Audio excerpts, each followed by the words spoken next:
Hello guys, welcome back to today's Pickleball. Today we're going to be doing a review of all of YOLA's Gen 3 line of paddles.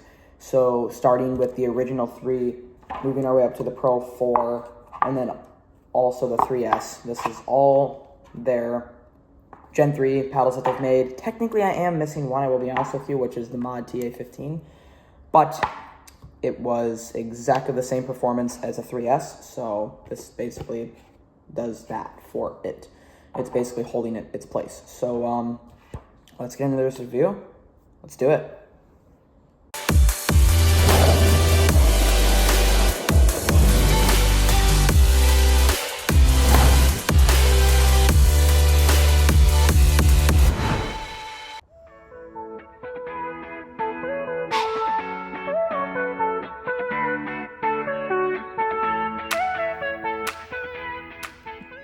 All right, so let's get under the hood of these paddles and see what makes each of them different. So first, we're going to start with the Perseus 3S. So this is going to have a charged carbon surface on the top for both sides of the paddle, and we are going to have a 14 millimeter thickness for this one. It's going to have their propulsion core technology, and it is going to be UPA-A certified with the NFC chip in the paddle. So pretty basic technology.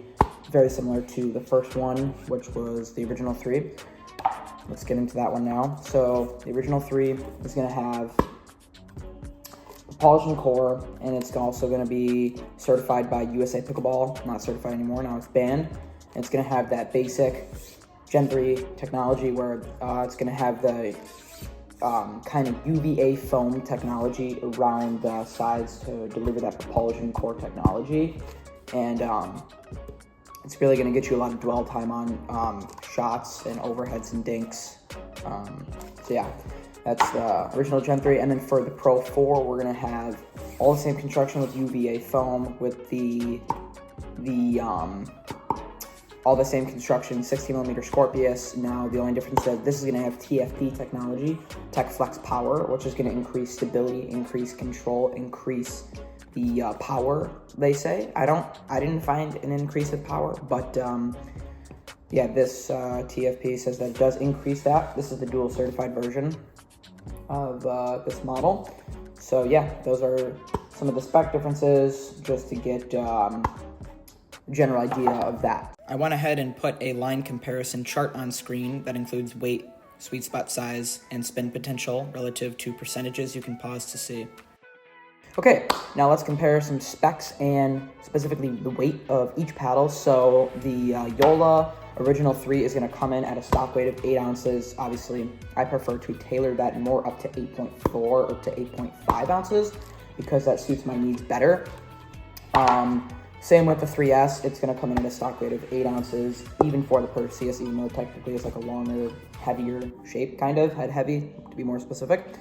And then the Scorpius Pro 4 is actually going to come in at 8.1 ounces due to the increased weight from the TFP, which adds 0.1 ounces per side. So it actually might be 8.2 ounces, if I'm not mistaken.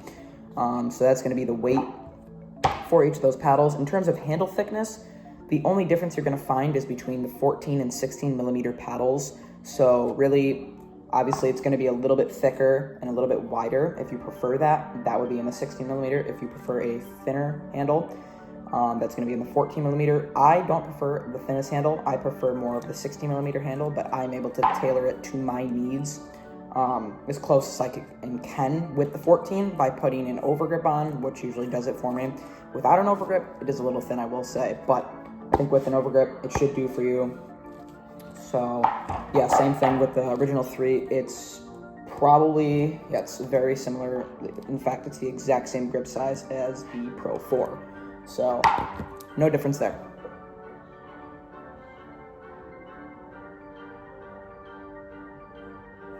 Now let's get into who these paddles are going to be for. So I think that these paddles are going to be for 4.0 to 4.5 and above. I think that, you know, if you're trying to use this and you are a 3.5 and or a 3.0, you're not going to know how to control the raw power of these paddles. They have so much spin, they have so much power, and they are insanely poppy.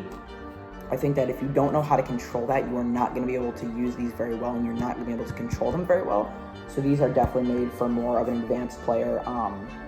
100%. Like I don't think that. I think if you're a 4-out, you could probably get away with using like a Pro 4, I would say, because it is the least amount of pop that I found in my testing. I would say the 3S is for 4-5 and above. The original 3 is for 4-5 and above. I would say you're not going to want to use these if you're not minimum or above a 4-5. I think that, like I said, you got to be able to control the pop, get used to it, learn the paddle. And another thing is just weighting it. Get it to your specifications. I personally put it at the throat and put one overgrip on, and that does it for me. But it's all about getting it custom to you.